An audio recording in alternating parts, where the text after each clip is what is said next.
형제들아, 내가 이것을 말하노니 혈과 육은 하나님 나라를 이어받을 수 없고 또한 썩는 것은 썩지 아니하는 것을 유업으로 받지 못하느니라.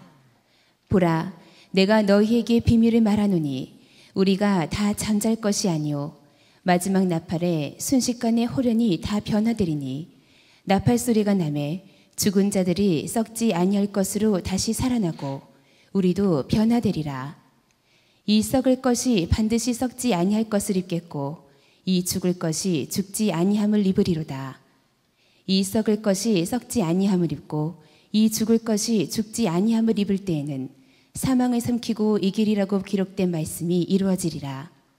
사망아, 너의 승리가 어디 있느냐? 사망아, 내가 쏘는 것이 어디 있느냐? 사망이 쏘는 것은 죄요, 죄의 권능은 율법이라. 우리 주 예수 그리스도로 말미암아 우리에게 승리를 주시는 하나님께 감사하노니, 그러므로 내 사랑하는 형제들아, 견실하며 흔들리지 말고 항상 주의 일에 더욱 힘을 쓰는 자들이 되라.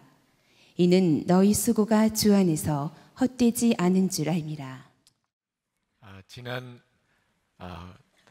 특별 새벽기도회 기간에 부산제일교회 정찬성 목사님 이야기에 도전을 받았어요. 청년들이 교회 일에 수고를 많이 해서 문자를 보내줬답니다. 수고 많이 했다, 잘 지내라, 이렇게 문자를 보냈더니 답장이 오기를 목사님도 잘 사세요, 이렇게 문자가 왔더래요. 근데 틀림없이 그렇게 문자를 보냈을 거라고 생각이 드는데 오타가 나서 목사 니도 잘 사세요, 그래서 처음에는 당황했대요. 그러다가 나를 이제 형제로 생각하는구나, 그렇게 생각하고 더 기뻤다고 그렇게 이야기를 하더라고요. 저도 우리 젊은이 교회 청년들로부터 그런 문자가 혹시 올지, 목사 니도 잘 사세요, 이렇게 정말 형제처럼 생각하는 우리 청년들이 되면 좋겠다, 그런 생각도 들더라고. 부럽더라고. 그런 문자를 받을 수 있다는 게 얼마나 좋아요.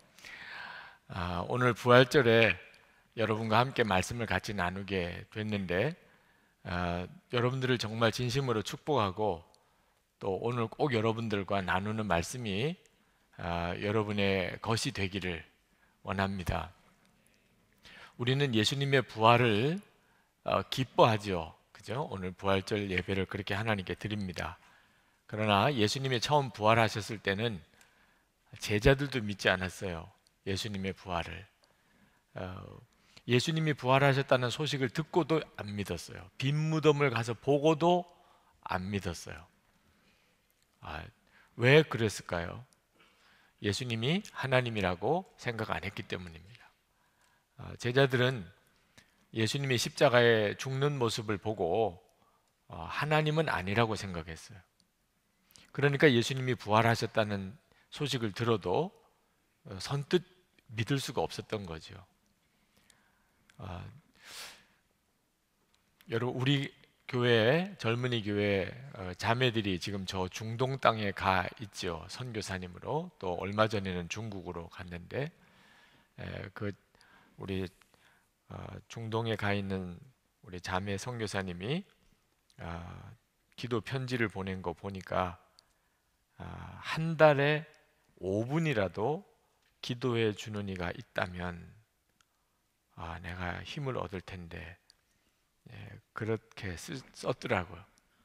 한 달에 5분만이라도 나를 위해서 기도해 주는 사람만 있다면 내가 힘을 얻을 텐데. 여러분, 우리 중동에 가 있는 선교사님, 또 우리 젊은이 교회에서 파송한 선교사님들에게만이라도 매일 안부 메일 좀 보내면 좋겠습니다. 실제로 무슨 돈 들어가는 것도 아니잖아요, 그죠? 내용을 길게 쓰는 것도 아니고 한 달에 5분만이라도 기도해 주는 사람이 있으면 힘을 내겠다니, 여러분이 기도를 하고 있어도 기도를 한다는 것을 알려줄 필요가 있겠어요, 그죠? 그래서 물론 선교사님 이렇게 써버리면 이제 그 다음 주에 여기서 만나겠죠. 네, 그러니까 그런 식으로 써서는 안 되겠죠. 그죠? 선교사님 뭐 이렇게 써서는 안 되겠어요. 무슨 뭐 자매라고 할 수는 있겠지만 자매님, 그러고 또 뭐 하나님께 기도해요 이렇게도 안 되겠죠. 그죠? 아버지께 말씀드렸어요 이런 건 괜찮. 오늘도 아버지께 말씀드렸어요 이런 건, 또는 뭐 사장님께 부탁드렸어요 뭐 이렇게 쓰는. 하여튼 그렇게라도 나를 위해서 기도해 준다는 뜻이구나 이렇게 거기서 그렇게 계속 매일 이렇게 메일을 열어보면 나는 얼굴도 잘 모르겠고 이름도 가물가물한데 안부 기도 편지가 계속 온다면 선교사님들이 힘을 얻을 수 있겠다. 그럴 것 같아요. 모든 관계에서 다 떠나서, 그죠? 중동 땅에 영적으로 굉장히 어려운 그곳에 가서 처음에서야 여기 기억을 가지고서 견뎌 나가겠지만 이제 나를 기억해 주는 사람이 있을까? 파송할 때는 기도해 주었지만 오늘도 나를 기억은 할까? 이런 생각이 들 수도 있겠어요. 거기 기도 메일에 이렇게 썼더라고요. 깊은 기도 가운데 제게 물으신 질문이 있었습니다. 너는 내가 어떤 모습으로 내 앞에 나타나도 너가 원하지 않는 모습으로 다가와도 나를 사랑하느냐? 어느 누구도 그렇게 나를 사랑하지 않는다. 너는 그렇게 나를 사랑할 수 있겠느냐? 처음에는 그 말이 어떤 의미인지 잘 깨달아지지 않았습니다. 그러나 그 순간 십자가에 달리신 그분이 그려졌습니다. 너무나도 초라하고 힘없고 이해할 수 없는 모습으로 오신 그분, 믿는다 하지만 여전히 내 삶 영역 속에선 내가 원하는 예수님만을 바라는 이 세대로 인하여 슬퍼하시는 음성이었습니다. 저도 동일하게 이곳에서 힘들다고 느껴졌던 모든 것들이 내가 원하는 주님의 모습으로 나를 돕지 않으셨다고 느꼈기 때문임을 알았습니다. 내가 원하는 아버지의 형상이 아니라 그분 그대로를 경외하고 사랑하는 삶이 되도록 손 모아 주시기 바랍니다. 우리 선교사님으로 나가 있는 자매들이 쉽지 않은 지금 싸움을 싸워가고 있는 모양입니다. 그곳에서. 근데 그런 가운데 하나님이 주셨던 은혜가 있었던 것 같아요. 왜 내가 이렇게 힘든가? 예수님은 십자가 지시는 모습으로만 다가오시고 있기 때문에. 그죠? 내가 원하는 모습은 아주 능력 있게, 그리고 아주 속 시원하게 그렇게 나를 도와주시는 하나님, 이렇게 내가 기대를 하는데 실제로 다가오시는 주님은 십자가의 주님으로만 다가오시니까, 그러니까 그곳에서 그렇게 내가 힘들었구나, 그런 고백의 메일을 쓰셨더라고요. 그 제자들이 꼭 같았어요. 제자들이 예수님이 십자가 지시는 모습으로만 보이니까 그들도 마음이 낙심이 된 겁니다. 그래서 예수님이 하나님이라고는 도무지 믿어지지가 않았어요. 근데 예수님이 부활하셨다니까 그들이 선뜻 그렇구나, 할렐루야, 아멘 이렇게 안 되고, 무슨 말이야, 그럴 리가 있어, 믿어지지 않는데, 그랬던 거예요. 심지어는 마태복음 28장 17절에 보면 예수를 배웠고 경배하나 아직도 의심하는 사람들이 있더라. 예수님을 만난 사람들은 다 예수님의 제자들입니다. 500여 제자들. 그들 중에 예수님, 부활하신 예수님을 만나 뵙고 예수님께 이렇게 경배까지 하면서도 마음에 의심하는 자가 있더라. 진짜 맞아? 내가 지금 환상을 보는 거 아니야? 이런 사람이 있었다니까. 그만큼 예수님이 하나님이시라고 하는 것에 대해서 확신이 없었어요, 당시의 제자들이. 그러니까 예수님이 하나님이시라는 것에 대해서 확신이 없으면 그러면 예수님의 부활을 정말 믿기 어렵죠. 도마라고 하는 제자가 다들 다른 제자들은 예수님을, 부활하신 예수님을 만났는데 자기만 빠져 있었습니다. 예수님 부활하셨다고들 그러니까 도무지 안 믿겠다고, 자기는 믿을 수가 없다고 그랬습니다. 내가 직접 만나보지 않으면, 그것도 만나보는 정도가 아니고 예수님의 손가락에, 발에 있는 못자국에 내 손을 집어넣어, 옆에 있는 창자국에 내가 손을 집어넣어 보지 않고서는 안 믿겠다고 그랬어요. 예수님께서 도마에게 나타나셨습니다. 요한복음 20장 27절에 도마에게 이르시되 내 손가락을 이리 내밀어 내 손을 보고 내 손을 내밀어 내 옆구리에 넣어보라. 그리하여 믿음 없는 자가 되지 말고 믿는 자가 되라. 그때 도마가 뭐라고 그랬냐면 나의 주님이시여 나의 하나님이시니이다, 이렇게 고백을 했습니다. 그러니까 그제서야 예수님이 하나님이시라는 걸 확실히 믿었다는. 그러니까 예수님이 하나님이라는 것이 안 믿어지는 사람은 부활절은 정말 말도 안 되는 겁니다. 지금 부활절이지만 예수님이 하나님이라고 안 믿는 세상 사람들은 관심도 없어요. 오늘이 부활절이라는 것도 생각도 거의 못 할 거예요. 지나가는 길에 읽어도 보아도 아무 생각이 없어요. 예수님이 부활하셨을 거라고 믿지도 않고, 우리들이 좀 이상하게만 보이죠. 저 정신 나간 사람들, 집단적인 최면 상태에 빠져서 저래 이렇게 생각하는, 예수님이 하나님이라고 안 믿어지는 사람. 그런데 예수님이 하나님이라고 믿어지는 사람에게는 부활절은 또 문제가 될 게 아무것도 없어요. 하나님이 없는 것도 가운데서 천지를 창조하신 하나님이 죽은 자 다시 살아나게 못 하시겠어요? 하나님이신데. 그러니까 예수님이 하나님이라는 사실을 믿고 나면 또 부활절이 뭐 맞다 안 맞다 설명할 것도 사실 없어요. 오늘 여기 있는 분들은 다 예수님이 하나님이신 것을 믿지요? 네. 그리고 뭐 여러분들에게 있어서 부활절이 이상해요? 충격받았어요. 오늘 부활절이래.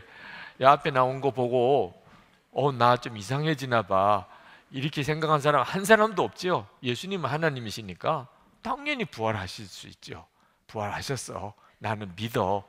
저는 어릴 때부터 전혀 부활절에 대한 갈등이 없었어요. 뭐 아주 어린 아이 때도 예수님은 하나님이신데 당연히 죽었다가도 부활하실 수 있지, 그렇게 생각을 했어요. 근데 문제는 이렇게 예수님의 부활을 믿는 거는 좋은데 그 믿음이 너무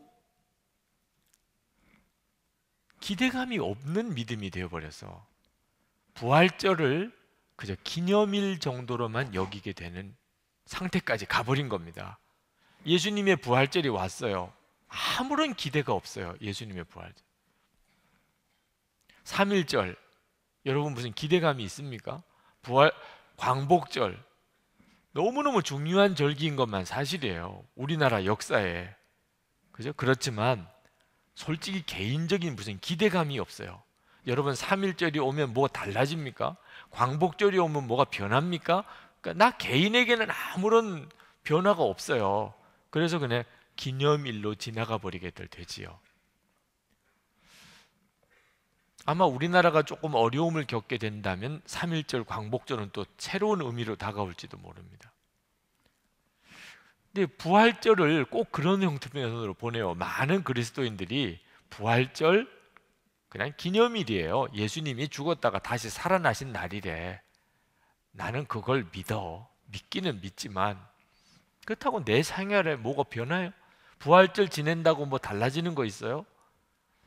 기념일처럼만 지나가는 겁니다. 왜 이렇게 부활절이 기념일처럼 그렇게 되어버렸나? 이 부활절에 담긴 매우 중요한 비밀을 하나를 모르기 때문에 그렇습니다. 이 부활절에는 아주 놀라운 비밀이 있습니다. 사도 바울이 오늘 고린도전서 15장 51절에 비밀을 내가 말해주겠다는 거예요. 비밀을. 51절에 보면 보라 내가 너에게 비밀을 말하노니. 여러분 누가 나 비밀 하나 이야기해 줄까? 또는 뭐 유기성 목사님에 대해서 비밀을 하나 이야기해 줄까? 뭐 이런 식으로 나오면, 그러면 그 비밀을 말해준다는 게 얼마나 우리의 호기심을 자극해요. 뭔데? 우리도 오늘 이 시간에 사도 바울에게 뭔데 그래요? 이런 마음을 가지고 한번 귀를 기울여 볼 필요가 있겠습니다. 사도 바울이 비밀을 말해주겠다 그러니까 뭐예요 도대체? 그렇게 그 부활절이 좀 기념일처럼 밖에는 느껴지지 않는 사람은 틀림없이 뭐가 원인이 있거든요. 근데 그 비밀을 몰라서 그런 거예요. 한번 귀를 기울여 들어보세요. 51절 하반절에 사도 바울이 말하기를 우리가 다 잠잘 것이 아니요 마지막 나팔에 순식간에 홀연히 다 변화되리니. 그러니까 무슨 비밀이냐면 우리도 다 부활할 거라는 겁니다. 예수님만 부활한 게 아니고 우리도, 예수 믿는 우리도 다 부활할 것이라는. 너무 썰렁해요? 무슨 대단한 비밀인 줄 알았네. 아유, 다 알아요. 다 알아요. 벌써 들어봤어요. 여러분들 다 그런 표정인데 여러분도 부활할 것이다. 그죠? 다 알아요. 그죠? 근데 문제는 들어서 알기는 아는데 그 내용에 대해서 진짜를 모르는 데가 문제가 있는 거예요. 그러니까 나도 부활할 것이라고 하는 것은 들어봤어요. 다 들어봤어요. 그렇지만 내 마음에 오늘 부활절을 지키면서 그 사실이 가슴에 막 떨리고 사모하게 되고 오늘 부활절이 내 부활절이구나 이렇게 느껴지지 않는다면 이 나도 부활할 것이라는 것에 대해서 사실은 모르고 있는 겁니다. 듣기는 들었죠. 그 말을 들어보니까 들은 기억이 나요. 실제로는 모르는 거예요. 여러분, 예수님만 부활하시는 게 아니고 우리도 부활할 것이고 예수님이 부활의 첫 열매시고 그 말은 우리가 그 뒤따라서 다 부활의 열매가 된다는 거죠. 요한복음 11장 25절에서 26절에 보면 나는 부활이요 생명이니, 우리는 그 점에 대해서 아멘이에요. 예수님은 부활이시고 생명이시죠. 근데 그 뒤에 나를 믿는 자는 죽어도 살겠고 살아서 믿는 자는 영원히 죽지 아니하리라. 이것을 너희가 믿느냐? 우리 주님이 우리에게도 지금 똑같이 물으세요. 나를 믿는 자는 죽어도 살겠고 살아서 믿는 자는 영원히 죽지 아니하리라. 이 부활의 몸으로 우리가 하나님 앞에 서게 된다는 것에 대해서 믿느냐? 많은 그리스도인들이 그 점에 대해서 별로 신경을 안 써요. 왜냐하면 뭐 별로 좋은 거라고 생각이 안 드니까. 여러분은 여러분이 죽어도 다시 살겠다고 하는 것에 대해서 좋으세요? 그 소식 때문에 뭐 삶의 기쁨이 새로워졌어요? 내가 나중에 죽어도 다시 사는데 그래가지고 지금 뭔가 힘이 생겨요? 마음이 이렇게 확 풀렸어요? 지금 답답한 문제가 해결이 됐습니까? 안타깝게도 많은 그리스도인들이 이 죽고 다시 사는 부활에 대하여 별 기대감이 없어요. 어떤 사람은요 짜증을 낸다니까. 다시 산다고? 아니 이 몸으로 다시 산다고? 그렇지 않아도 하나님 앞에 원망밖에 안. 어떻게 나는 이런 몸을 주셨어요? 이렇게 지금까지 살아왔는데 다시 살아 요 몸으로? 그것도 영원히 살아? 이런 사람도 실제로 이 자리에 있다니까요. 네. 자기 자신에 대한 열등감, 내 몸에 대한 좌절감, 그죠? 이런 것 때문에 어려움을 겪는 사람 많잖아요. 몸이 다시 살아난다. 그렇지 않아도 그냥 죽고 싶은 생각밖에 없는 사람 다시 살아난다. 어느 목사님 어머니가 90이 넘어서 돌아가셨는데 돌아가시기 전에 그 아들 목사님에게 아주 마음속에 있는 궁금한 점을 질문을 하셨어요. 그 목사님도 벌써 연세가 많으신 분이신데 두 가지가 너무너무 궁금하다는 겁니다. 그러니까 아들아, 너가 목사니 좀 대답을 해주면 좋겠다고. 어머니 뭐가 궁금하세요? 그랬더니 첫 번째는 죽고 난 다음에 천국에 가면 이제 너의 아버지를 내가 만나게 될 건데 그 목사님의 부친이 38년 전에 교통사고로 세상을 떠나셨어요. 38년 동안 천국에서 다시 만날 것을 소망하고 사신 거예요. 근데 이제 죽으면 내가 천국 가면 너의 아버지를 만나게 될 텐데 그러면 거기서 다시 부부로 살 수 있겠느냐, 그걸 궁금한 거예요. 너의 아버지와 같이 부부로 살 수 있느냐. 왜 그 분이 그 문제가 궁금했냐면 예수님의 말씀에 천국에서는 시집 가는 일도 없고 장가 가는 일도 없다, 그런 말씀을 들은 기억이 나요.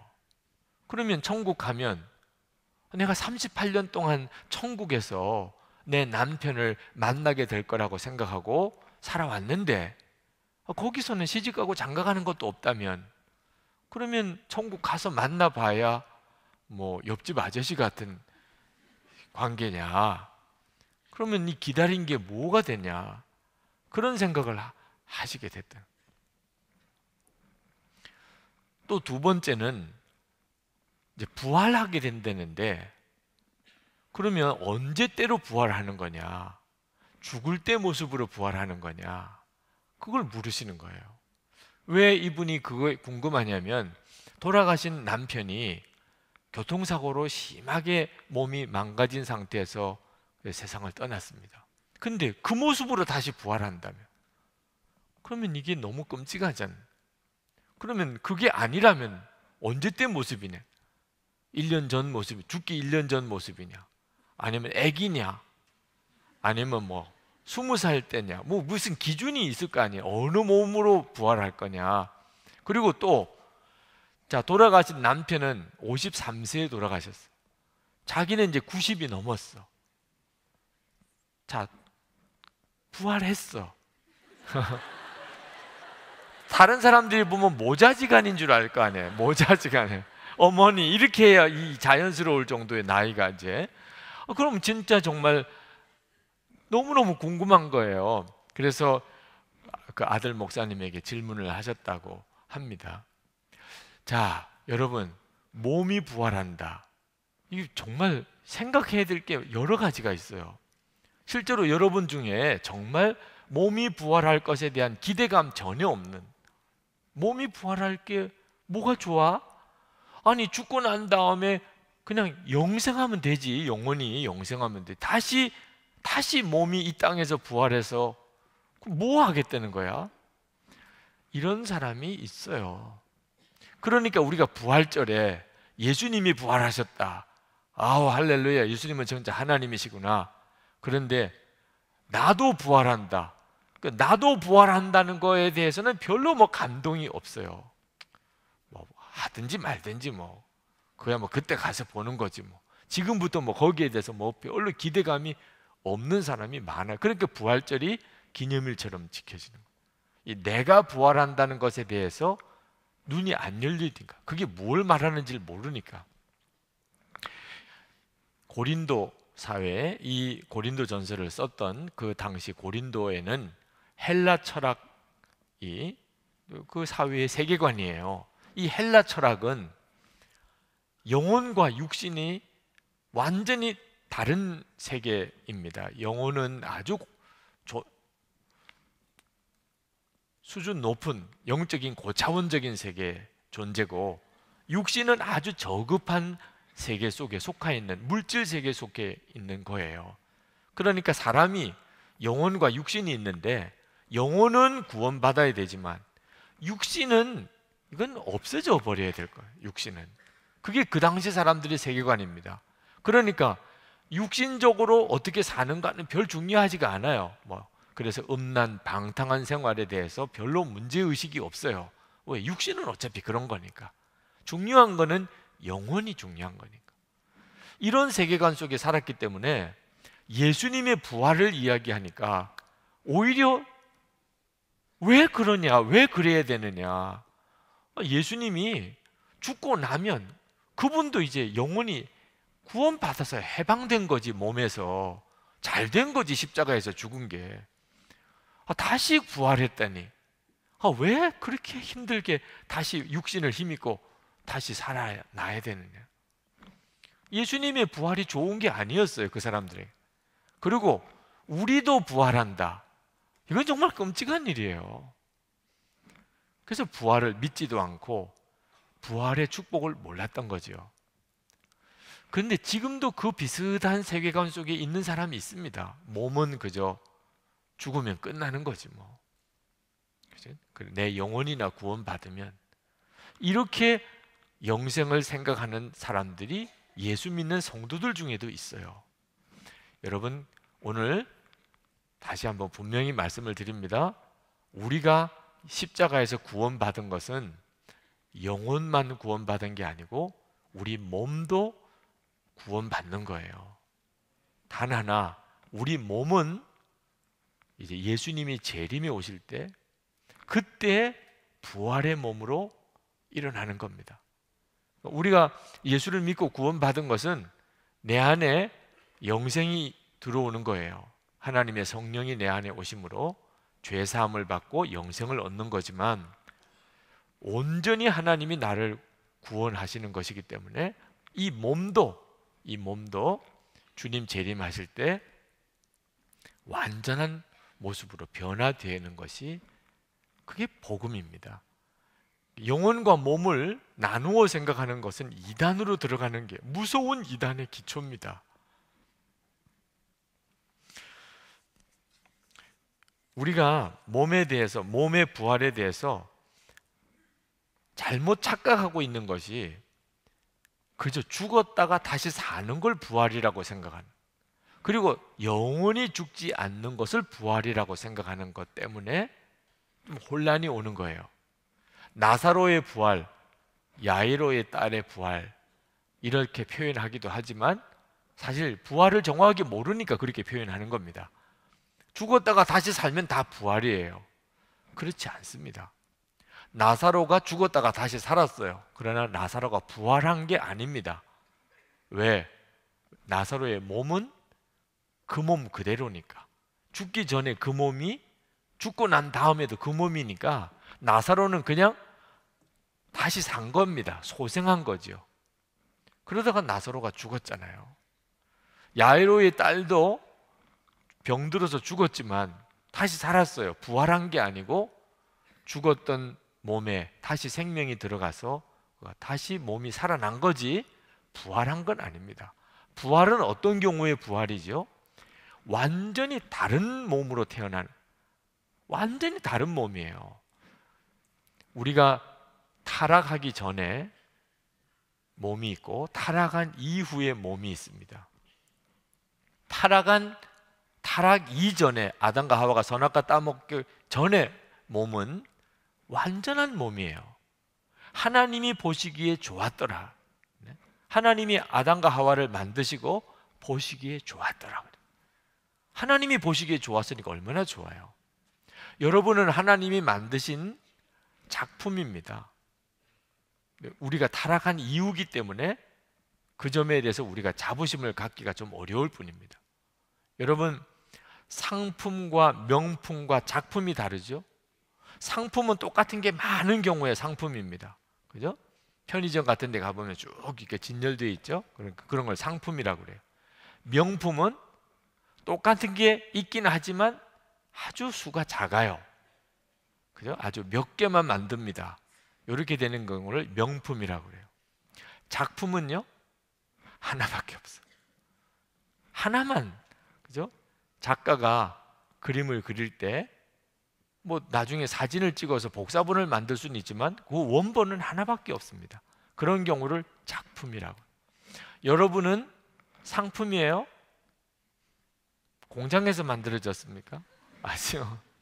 명품입니까? 뭐 비슷한 게 몇 개 있어요? 네, 없지요? 여러분 정말 작품이에요. 왜? 하나밖에 없으니까. 근데 이 하나밖에 없는 이 작품, 그게 대단한 건데 내가 자부심이 없는 것은 타락 이후의 몸이니까. 그러니까 우리가 죄로 완전히 물들어 있기 때문에 묶여 있으니까 나 자신에 대한 자부심이 없어요. 근데 하나님이 우리를 부활하게 하시는 몸은 타락 이전의 몸으로 돌아가는 겁니다.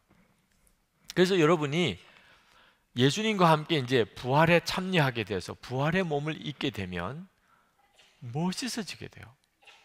지금 있는 여러분의 모습이 아닙니다. 아주 이렇게 딱 보면 눈이 부셔요. 주위 사람들이 이렇게 볼 때, 여러분 이렇게 볼 때 황홀해요. 이야, 대단하다. 지금은 옆에 있는 사람 보지 마세요. 네, 말씀이 안 들어오게 되니까. 네, 지금 옆에 있는 사람을 보면 전혀 말씀이 안 들어오니까 그냥 지금은 아직 부활의 몸이 아니거든. 그러니까 지금 여기서 이렇게 눈에 확 띄는 사람 찾아보기가 쉽지 않지만 하여튼 부활의 몸이 아니니까 지금은 죄성 가운데 있으니까 우리는 전혀 그걸 잘 상상하기가 어렵지만 여러분이 뭐 부활하는 게 뭐가 좋아? 아니, 다시 살아난다고? 아니, 이 몸으로 영원히 살아? 절대 그렇지 않습니다. 황홀해요. 여러분이 여러분을 스스로 보기에도 황홀하다니까. 아, 목사님 진짜 그래요? 여러분, 예수님이 부활하시고 난 다음에 그 전 모습하고 완전히 다른 모습이셨다고 나와 있잖아요. 그죠? 예수님 부활하시고 난 다음에 엠마오로 가는 두 제자가 예수님과 같이 갔는데 못 알아봤어요. 예수님을. 제자도 못 알아봤어요. 예수님이 얼마나 많이 바뀌었나 하는 걸 알 수가 있죠. 나중에 가서 이제 빵을 뗄 때 눈이 열려서 예수님인 걸 알아봤다고 그랬어요. 조금 믿어지기가 쉽지 않은 어떤 상황인지 잘 모르지만 하여튼 성경에 보면 공간이동, 순간 공간이동도 하세요. 예수님께서 벽을 그냥 통과해서 들어오시기도 하셨다고 그랬잖아요. 하여튼 지금 우리가 가지고 있는 이 몸이 아닌 것만은 분명해요. 그리고 이 고린도전서 15장 42절, 43절, 44절에 보면은 거기에 분명히 그렇게 이야기하고 42절에 보면 썩어지지 않는 몸이라고 그랬어요. 썩어지지 않는 몸이라. 지금 우리는 무슨 몸이에요? 우리가 정말 우리 입으로 말하기가 좀 그렇죠. 썩어지는 몸이에요. 우리 몸은 점점점 썩어지고 있어요. 미안해요, 아직도. 네, 여러분에게 저는 뭐 그게 아주 편안하게 다가오는데 여러분에게는 수용이 잘 안 될 수도 있지만 그게 사실이에요. 점점 나이가 들어간다는 게 이제 몸은 점점 썩어지는 걸 죽어간다는 뜻이죠. 53절에 보면 부활한 몸은 죽지 않는 몸이라고 그랬어요. 53절에 보면 부활한 몸은 영광스러운 몸 그리고 강한 몸이라고 표현했습니다. 44절에 보면 신령한 몸이라고 그렇게 표현을 했어요. 그러니까 우리가 부활한 몸은요, 지금 있는 이 몸이 아닙니다. 나이가 들고 또 죽고 그러지 않고 약하고 병들고 그런 것도 없고 아주 영광스럽고 그리고 신령한 몸입니다. 이것을 약속해 주신 거예요. 우리는 이 소망이 있는 거예요. 지금 현재 우리 몸은 여기 성경의 표현대로 하면 썩어지는 몸이고 약한 몸이고 그리고 욕된 몸이라고 표현을 하고 욕된 몸이라. 우리는 예수 믿고 난 다음에 굉장한 내적인 갈등과 고통을 겪습니다. 여러분이 다 그럴 거예요. 예수 믿고 난 다음에 나는 왜 이럴까? 내 속에는 왜 이렇게 자꾸 더러운 생각, 내 속에는 왜 이렇게 욕심이 많고 내 속에는 왜 이렇게 믿음이 없으며 나는 왜 이렇게 말씀과 기도 생활에 재미가 없을까? 나는 세상에 왜 이렇게 관심이 많지? 우리가 가지고 있는 끊임없는 고통이에요. 왜? 우리가 가지고 있는 이 육신이 그런 죄 덩어리니까. 그러니까 육신의 소욕이라고 하거든요. 육신의 소욕, 옛사람이라고도 합니다. 우리는 예수 믿고 영생을 얻었어요. 그렇지만 우리 속에는 끊임없이 육신의 역사가 계속 일어납니다. 음란하고 더럽고 창피하고 사람들에게 드러낼 수 없고 이런 우리의 육신의 욕구 속에 우리가 굉장히 고통당하고 있는 거예요. 그러니까 우리가 하나님 앞에 나와서 기도할 때마다 또 죄짓고 살았어요. 또 육신에 끌려 살았어요. 또 세상 가운데 살았어요. 이렇게 고백할 수밖에 없어요. 탄식이 나옵니다. 나는 언제까지 이렇게 살아야 되지? 하나님 좀 어떻게 좀 해줘요. 내 속에는 왜 이렇게 더러운 게 많아요? 왜 나는 이렇게 정말 악하지요? 그게 여러분들의 삶 아닙니까? 로마서 7장에 사도 바울이 고백했어요. 탄식했습니다. 로마서 7장 15절부터 24절까지 제가 몇 구절만 읽어드릴게요. 내가 원하는 것은 행하지 아니하고 도리어 미워하는 것을 행함이라. 이제는 그것을 행하는 자가 내가 아니요 내 속에 거하는 죄니라. 내가 원하는 바 선은 행하지 아니하고 도리어 원하지 아니하는 바 악을 행하는도다. 오라, 나는 공고한 사람이로다. 이 사망의 몸에서 누가 나를 건져내랴. 이게 사도 바울의 고백만 아니고 저와 여러분 모두의 고백이에요. 지금 우리는 예수를 믿었지만 이 몸이 아직도 완전히 구원받지 못한 상태에 있기 때문에 이런 상태에서 신앙생활을 하고 있는 거예요. 허드슨 테일러 선교사님이 중국에 선교하러 갔지만 자기 자신의 이 변하지 않는 육신의 소욕 때문에 너무너무 좌절이 심해서 그냥 쓰러지기까지 했잖아요. 여러분, 위선자 목사의 고통을 아십니까? 제가 그랬거든요. 말씀도 알고 복음도 알고 그리고 예수 그리스도가 내 안에 계신 것도 알지만 문제는 이 내 육신의 욕구가 너무너무 나를 좌절시키는 겁니다. 설교도 하고 목회도 하지만 나는 왜 이렇지요? 자존심 덩어리고 그리고 교만하고 거짓되고 악하고 음란하고, 그러니 목사로서 어떻게 설교를 계속 할 수 있겠어요? 그래서 하나님 앞에, 하나님 정말 저는 이 목회를 감당할 수가 없어요. 설교를 할 수가 없어요. 하나님이 정말 저를 더 보실 수가 없으면 저를 이 강단에서 차라리 내쳐달라고 그렇게 하나님 앞에 기도했을 정도예요. 이것이 바로 우리의 육신 그리고 옛사람의 소욕이죠. 그러니까 우리가 신앙생활을 하면서 지난 한 주간도 그랬고 어제 저에게 메일을 보낸 형제도 그런 내용의 메일을 보냈는데 자기 자신의 이 육신적인 소욕, 변하지 않는 이 육신으로 인해서 깊은 좌절과 낙심 가운데 빠져버렸어요. 그러니까 우리가 원하는 게 뭡니까? 하나님, 이 몸도 좀 변하게 해주세요. 이제는 제발 좀 마음으로 하나님이 기뻐하는 것만 기뻐하고 하나님이 원하는 것만 하고 싶어지고 좀 그렇게 좀 만들어 주실 수는 없나요?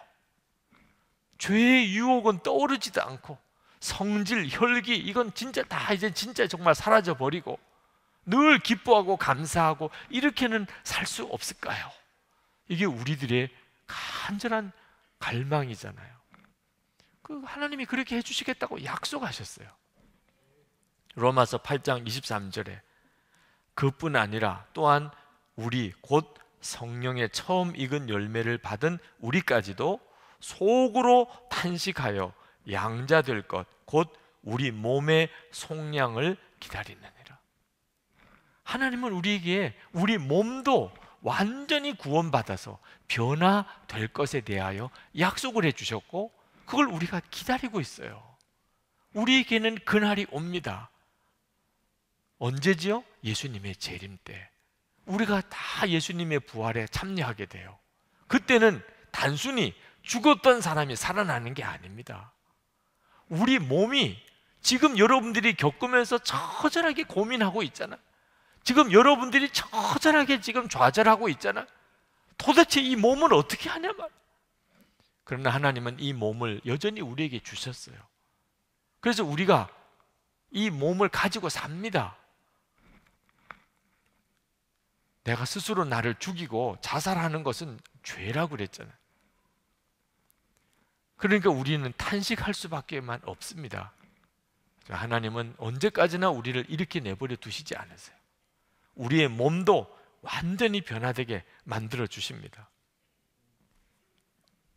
이 몸으로는 하나님의 나라 못 들어가요. 50절에 형제들아 내가 이것을 말하노니 혈과 육은 하나님의 나라를 유업으로 받을 수 없고 또한 썩은 것은 썩지 아니한 것을 유업으로 받지 못하느니라. 절대로 여러분 이 몸을 가지고는 그냥 하나님의 나라 못 들어갑니다. 주님이 재림하시는 날, 언제 우리가 변화된다고요? 마지막 날, 예수 그리스도 재림의 날. 51절에 보실까요? 마지막 나팔에 순식간에 호련히 다 변화되리니 나팔 소리가 나매 죽은 자들이 썩지 아니할 것으로 다시 살아나고 우리도 변화되리라. 그때는 어떻게 되지요? 그냥 마음으로부터 주님이 기뻐하는 것이 내가 기뻐하는 거예요. 주님이 싫어하는 것은 나도 너무 싫어. 그러면 얼마나 신앙생활하기 좋아요. 늘 기뻐하고 모든 게 감사하고 모든 사람이 사랑스럽고 해야 될 것은 하고 싶고 하지 말아야 될 것은 하기 싫고, 그러면 정말 사는 게 너무너무 편안하죠. 목사님, 영원히 산다는 게 좀 지겹지 않겠어요? 지금 있는 이 몸으로 갈등하며 괴로워하며 좌절하며 낙심하며 이러면서 영원히 산다면 그게 사는 거겠어요? 그런데 그냥 날마다가 너무너무 즐거워요. 내 마음의 소원이 주님이 소원하는 것이에요. 내가 하고 싶은 게 주님이 기뻐하시는 것이에요. 이 몸이 완전히 부활의 몸으로 거듭난 사람, 그날이 우리에게 약속되었다니까요. 오늘 예수님이 부활하신 것이 바로 내게 그날이 올 것에 대한 보증이라니까요. 내 몸도 부활할 것에 대한 보증이라니까요. 그래서 부활절이 내게는 감격스러운 날이에요. 그냥 예수님만 부활하신 기념식이 아닙니다. 나의 부활을 주님이 바라보게 하는 거예요. 예수님이 부활하셨으니 나도 부활하는구나. 그러면 예수님이 재림하실 때까지 그럼 우리는 기다리고 있어야 되는 건가요? 목이 빠져라고 주여 오시옵소서 그러고 기다리는 게 우리의 삶인가요? 그렇지는 않습니다. 지금 우리는 이 육신을 가지고 살지만 우리는 부활의 능력으로 이 육신과 죄의 종로를 하지 않고 주님의 오실 때까지 살게 되어 있어요. 왜? 부활하신 예수님이 내 안에 오셨기 때문에. 그러니까 여러분, 지금 여러분이 살고 있는 지금 여러분의 형편을 잘 이해해야 됩니다. 여러분은 여전히 이 변하지 않은 육신을 가지고 있습니다. 이 육신은 죄 덩어리예요. 그런데 우리 속에 부활의 예수님이 오셨어요. 그래서 그 부활의 능력으로 우리가 육신과 죄의 종로로 하지 않도록 우리를 이끄십니다. 고린도후서 13장 5절에 예수 그리스도께서 너희 안에 계신 줄을 너희가 스스로 알지 못하느냐. 이게 놀라운 일이에요. 그래서 지금은 예수님이 재림에 오시기 전 상태에 지금은 성령님으로 부활의 능력에 충만해야 죄의 종로를 하지 않게 됩니다. 아무리 성령에 충만한 사람도 이 육신의 욕구는 여전히 있습니다. 그런데 성령으로 충만하니까 육신에 끌려서 살지 않고 성령의 이끌림을 받아 사는 거죠. 그래서 우리의 삶 속에는 승리라고 하는 말이 있는 거예요. 승리. 지금은 승리가 필요해요. 부활의 몸으로 거듭나고 나면 더 이상 승리라는 말이 필요가 없어요. 그런데 지금은 그렇지가 않아요. 지금은 죄와 육신의 욕구에 승리해야 하는 거예요. 부활의 주님이 우리와 같이 계시니까. 그렇게 얼마든지 살 수 있어요. 지금도. 로마서 6장 6절에 우리가 알거니와 우리의 옛사람이 예수와 함께 십자가에 못 박힌 것은 죄의 몸이 주고 다시는 우리가 죄에게 종로로 하지 아니하리 함이니. 예수님이 내 안에 오셔서 예수님과 우리가 하나가 되었기 때문에 우리는 죄의 종로를 하지 않고 육신에 끄는 대로 살지 않고 주님이 이끄시는 삶을 살게 되는 겁니다. 이 부활의 능력이 오늘 우리에게 주어지는 거예요. 그래서 부활절은 또 우리에게 놀라운 날입니다. 오늘 부활절 새벽 예배에 나오신 분들도 계신데 아마 많은 분들이 나오지 못했을 겁니다. 부활절 새벽 예배는 우리 민족의 통일을 위하여 하나님께 기도하는 특별 예배로 드려졌어요. 하늘꿈학교 교장 선생님이신 임양자 목사님께서 오셔서 설교를 하셨습니다. 올해 이제 공사가 이제 5월쯤에 들어갈 거라고 예상이 되는데 교회 들어오는 입구에 그 시커먼 돌로 지어진 집이 있죠. 그거 이제 허물어지고 거기에 하늘꿈학교 탈북자 학교가 거기에 들어서게 됩니다. 그것도 참 놀라운 일이에요. 우리 교회 부지에 통일부에서 이제 주선해서 현대자동차 정몽구 재단에서 그 학교를 지어주게 됐습니다. 왜 그러냐? 이 하늘꿈학교 탈북자 학교에 너무나 놀라운 변화들이 일어나는 것을 정부도 보았어요. 이 탈북 청소년들이 이제 한국에 와서 여기서 이제 학교를 다닙니다. 근데 사람이 안 바뀌는 거예요. 북한의 통일이 이루어지면 큰 숙제예요, 지금. 그저 단순히 통일만 이루어지면 될까? 남한에 있는 우리 대한민국에 있는 우리들과 북한에 있는 사람이 달라도 너무 많이 달라요. 이 동질화가 이루어질 수 있을까? 그래서 지금 우리나라의 곳곳에 탈북자 학교를 지금 세우고 실험을 합니다. 그런데 하늘꿈 학교 안에 놀라운 결과들이 변하는 거예요. 사람이 변한다. 처음에는 좌절이 너무너무 심했다고 그래요. 하나님을 알게 해줘야 되겠는데 하나님을 믿지를 않는 거예요. 믿을 수 없어 해요. 오늘 이명자 목사님께서 그 일에 대해서 간증 설교를 하신 것 영상으로 그 부분만 잠깐 여러분에게 보여드리겠습니다. 오로지 우리는 이곳에서 살던 아이들에게 어떻게 하나님을 증거하게 할까? 그래야 하나님을 만나야 이 땅에서 이 아이들이 잘 살아갈 텐데, 그것이 힘일 텐데, 이 모르는 정말 유물론적이고 생존만 있는 이 아이들에게 보이지 않는 하나님을 어떻게 증거할까? 선생님들은 끊임없이 삶으로 그리스도의 사랑을 증거하려고 눈물겹게 같이 지내고 있지요. 이것이 우리의 그렇지만 여전한 숙제였습니다. 초기에는 이제 신도에 아이들을 가둬놓고 박보영 목사님 모시고 은사 집회도 하고 학교에 수시로 박보영 목사님 모셔다가 예배도 드리고 기도회도 하고 했어요. 근데 얘네들의 그 반응은 아유, 그 보이지 않는 하나님 어떻게 믿어요? 이렇게 나오고, 정말 사랑의 하나님이라면 북한이 그렇게 됩니까? 오히려 아주 냉담했습니다. 그때 이후로부터 한 8년간 저희 DTS로 계속 섬겨주셨습니다. 이 과정에서 아이들이 자기의 속내를 드러내고, 속내를 드러낼 줄 모르는 아이들이 이제 속내를 드러나면서 치유가 일어나고, 또 그 다음에 저희가 여름에 영어 통일 캠프를 하고 수없이 끊임없이 듣든 안 듣든 예배와 큐티와 말씀으로 성경 암송시키고 끊임없이 반복을 했습니다. 이게 될까? 그저 무조건 주만 바라보면서. 근데 이 아이들이 드디어 그 다쳤던 눈이 열리고 다쳤던 귀가 열리고 마음이 열리고, 북한은 선한 양심마저 다 가리웠거든요. 열렸습니다. 그래서 DTS 동안에 이 아이들이 방언을 받아서 펄쩍펄쩍 뛰기도 해서 목사님 저 방언 받았어요. 어떻게 해야 돼요? 막 기도하면서 계속 기도해라, 이런 것도 있고, 또 환상 가운데 주님의 말씀을 전하라는 비전을 받은 남학생이 있어요. 난 남학생이 변화됐다는 게 너무 좋아요. 북한의 남성들은 끄떡을 하질 않거든요. 십자가 앞에서 자기의 상처를 치유해달라고 울면서 매달리는 아이.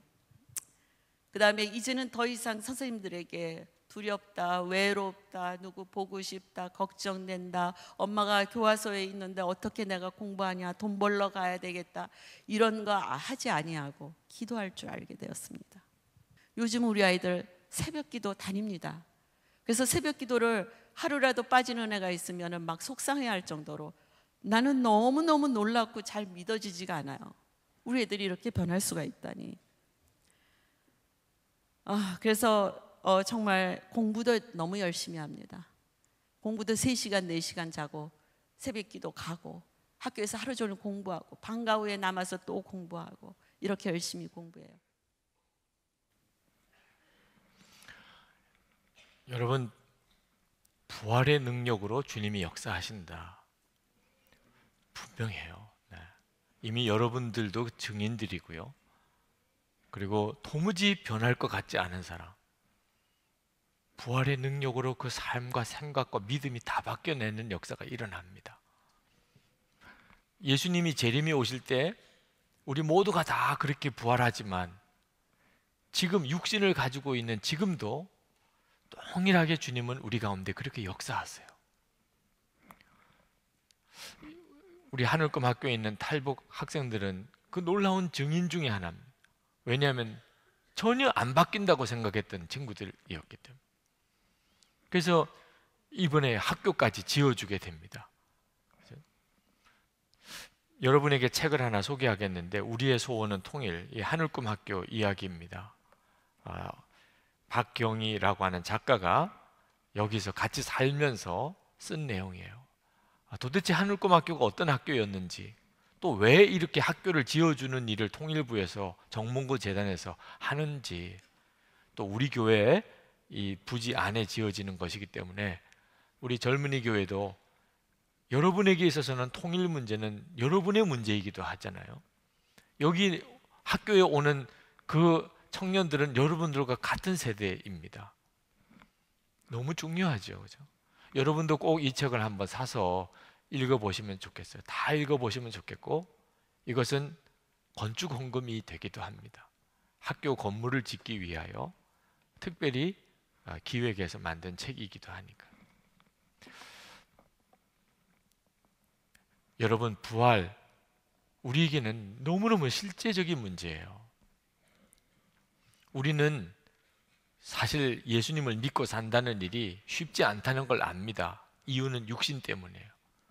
이 육신 때문에 말씀을 들어도 말씀대로 못 살고, 하나님 말씀대로 살고 싶어도 그렇게 잘 안 되고, 그래서 몸부림을 칩니다. 그래서 우리가 24시간 예수님을 바라보자고 하는 것이고, 그리고 제자 훈련도 하고, 여러분이 여러 가지 신앙 훈련도 하는 겁니다. 주님을 더 알아가는 거죠. 부활의 주님이 역사하실 수 있는 사람이 되도록 하자는 겁니다. 여러분, 소망 가지셔야 돼요. 지금은 여러분이 육신적으로 이렇게 부딪히고 시달리고 또 좌절도 많지만 이 몸이 완전히 변화될 날이 온다니까요. 이것이 우리의 소망이에요. 여러분이 신앙생활을 한번 제대로 해보려고 했던 사람들은 다 이 몸의 부활이 뭔지를 이제는 이해할 거예요. 그리고 그걸 사모하게 될 거예요. 주여, 정말 그와 같은 그날이 오기를 원합니다. 재림을 왜 소원하고 기도 안 하지요? 주님의 재림이 뭐가 의미가 있는지를 모르니까. 주님의 재림의 날 무슨 일이 내게 일어나는 거죠? 부활의 몸으로 내가 거듭나는 거예요. 그리고 그 다음부터는 주님과 함께 이 땅을 다스려요. 아니, 목사님 그냥 저 천국으로 가면 되잖아요. 그럴 거면 하나님이 우리를 흙으로 빚어서 이 육신을 만들지도 않았다니까. 하나님의 계획은 이 땅에 있어요. 여기에 하나님의 나라가 이루어지는 거예요. 우리의 영혼만을 어떻게 구원하시려는 게 아닙니다. 그 날을 사모해야 하는 거예요. 그리고 그 날이 왜 안 오는 거죠? 모든 족속에게 복음이 전해져야 되고, 우리 주변에 아직도 예수 믿지 않는 사람이 너무 많으니까. 그러니까 지금이야말로 우리에게는 부활의 능력이 필요한 겁니다. 복음을 증거할 수 있어야 되고, 삶으로 내가 예수님을 증거해야 하니, 그리고 우리 자신도 늘 안 된다, 힘들다, 못하겠다, 또 넘어졌다, 이렇게 어떻게 살아요? 승리의 간증을 하면서 살 수 있게 되려면 우리에게 부활의 능력이 필요한 것입니다. 저는 지난 주간, 고난주간 특별 새벽기도 하는 중에 하나님으로부터 아주 놀라운 그런 도전도 책망도 받았습니다. 그것은 이 교회가, 선한목자 교회가 왜 기도의 사명을 감당하지 않느냐, 이 예배당을 왜 중보기도로 쓰지 않느냐 하는 거죠. 지난번 임재용 목사님 오셔서 여기서 설교하실 때 생뚱같이 설교 내용하고도 관련이 있는 게 아닌데, 언제까지 선한목자교회 새벽기도회를 저 6층에서 드릴 거냐, 이 본당, 이 좋은 본당을 내버려 두고 이렇게 속이 뒤집어지는 이야기를 해요. 우리는 6층에서 드리고 싶어서 드려요. 그 정도밖에 안 나오니까 6층에서 드리는 거지. 아니, 여기서 지금 정도만이라도 나오면 본당에서 드리지 6층에서 드릴 수도 없는데 말이에요. 근데 그때 왠지 모르게 부끄러운 생각이 들더라. 하나님이 이 예배당을 이렇게 주셨는데 이 예배당을 제대로 우리가 쓰지를 못하는구나. 그런데 금요일에 임재직 목사님이 또 오셔서 설교하시는데 또 기도에 대한 이야기를 하세요. 선한 목자 교회에 왜 자꾸 교인들이 많이 모이는 줄 아느냐는, 젊은이 교회도 자꾸만 이렇게 젊은이들이 많이 모여드는 이유가 뭘까요? 중보해야 될 사명이 있어요. 지금 우리에게는 시급히 중보해야 될 사명이에요. 왜? 하나님의 나라를 위하여, 주의 다시 오심을 위하여, 선교 완성을 위하여. 이게 기도 없이는 이루어지는 일이 아니란 말입니다. 우리 민족 통일을 위하여. 여러분, 통일이 기도 없이 통일이 된다면 후회스러운 통일만 됩니다. 통일은 되겠죠. 그러나 기도가 반드시 있고 통일이 되어야 되는 거예요. 그 어디선가 중보해야 되잖아요.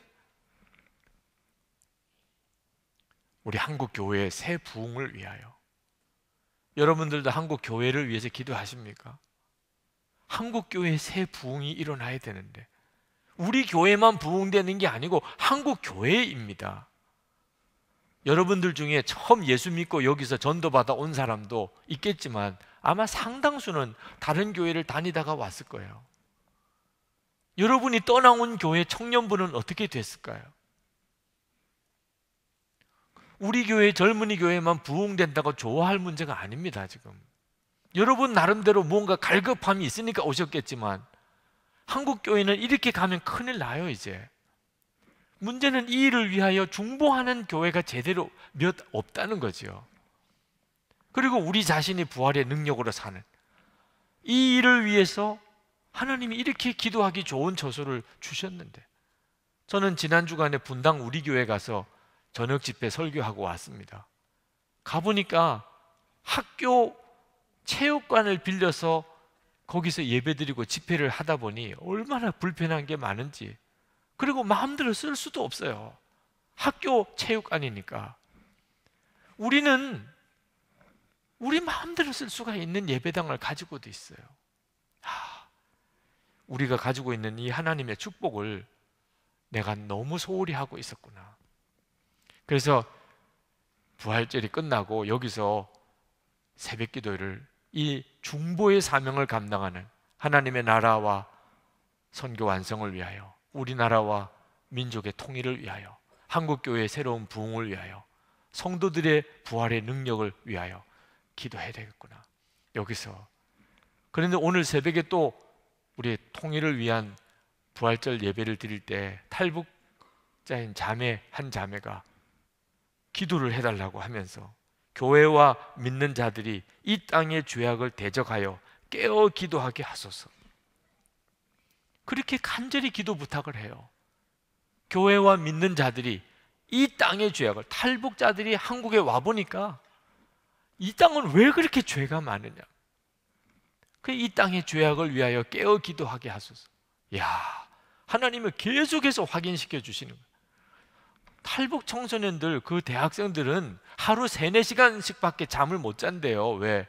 공부를 못 따라가겠으니까. 학교 가서 공부하고 돌아와서 하늘꿈 학교에서 또 공부하고 저녁에 집에 가서 또 공부하고, 그래도 못 쫓아가니까 하루에 3-4시간밖에 못 잔. 그런데도 새벽 기도를 나온다.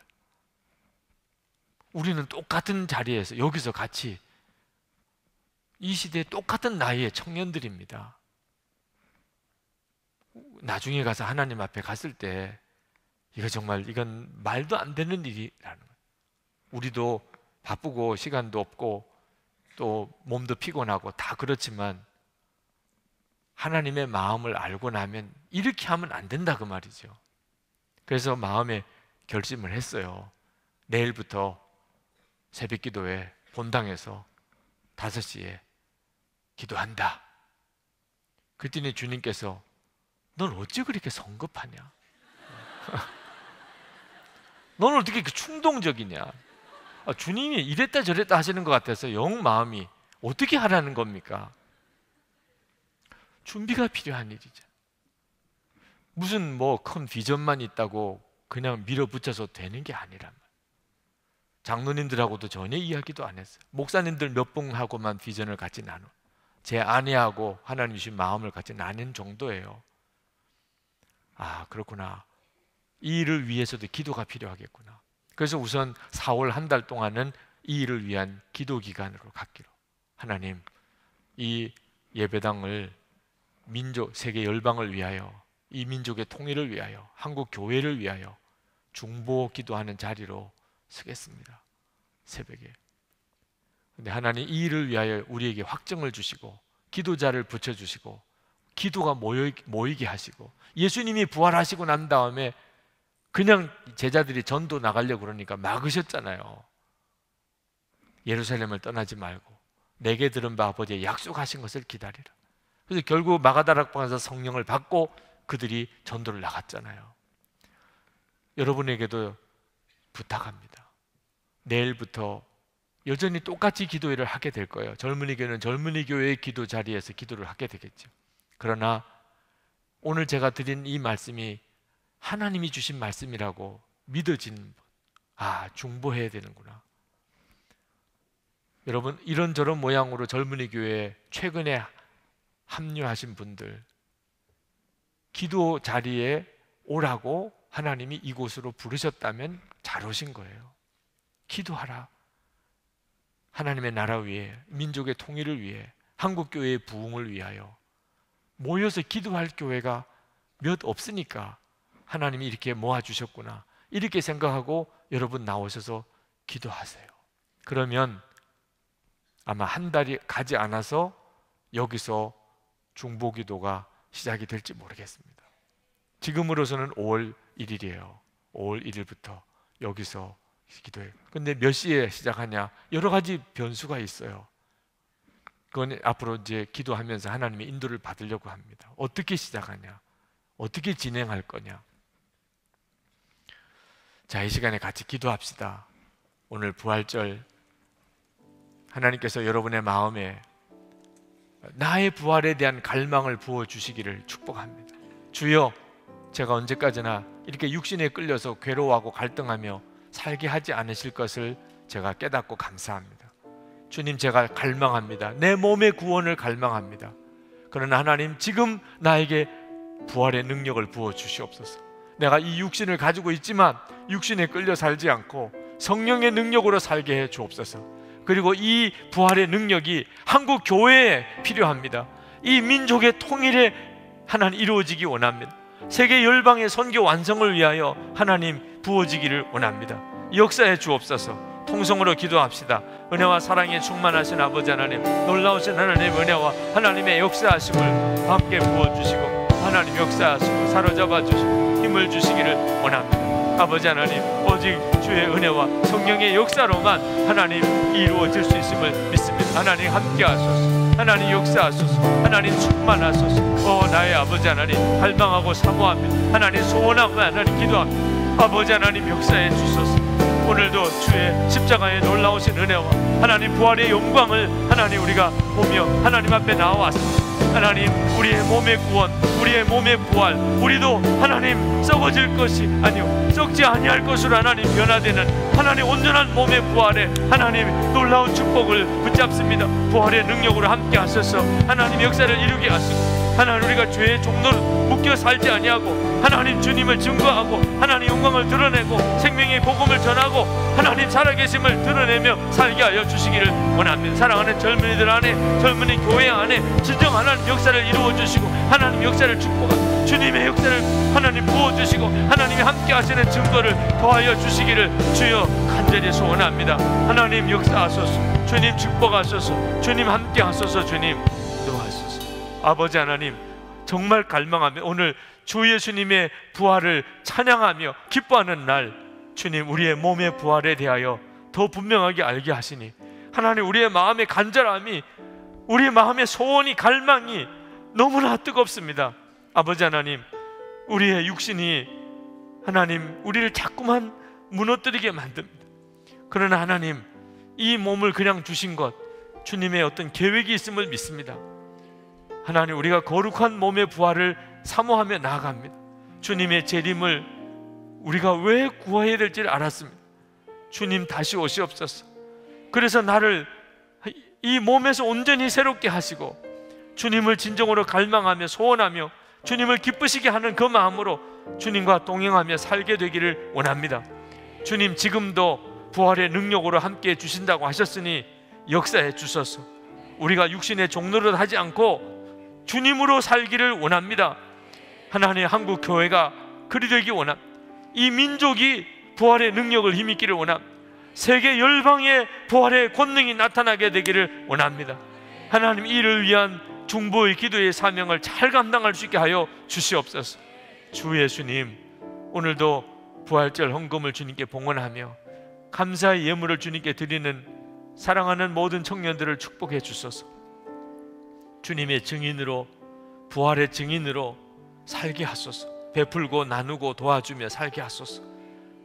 주여, 먹고 입고 사는 것에 묶여 살지 않고, 우리가 외모에 묶여 살지 않고, 생명의 주님, 주님을 완전히 믿고 믿음의 순종함으로 하나님의 영광을 위해 살 수 있게 되기를 원합니다. 세계 열방에 우리 선교사님들이 나가 있습니다. 하나님, 지체들을 위한 기도의 사명 놓치지 않게 되기 원합니다. 중보의 사명자로 우리가 온전히 서게 해주시기를 원합니다. 축복합니다. 오늘도 육신의 병든 자를 고치시고 마음의 상한 자를 치료하시고 하나님, 삶에 새 힘을 부어주시고 감사와 기쁨이 충만하게 하시고 이번 한 주간도 예수님과 동행하며 승리하는 한 주간 되게 하소서. 주 예수 그리스도 이름으로 축복하며 기도합나이다. 아멘.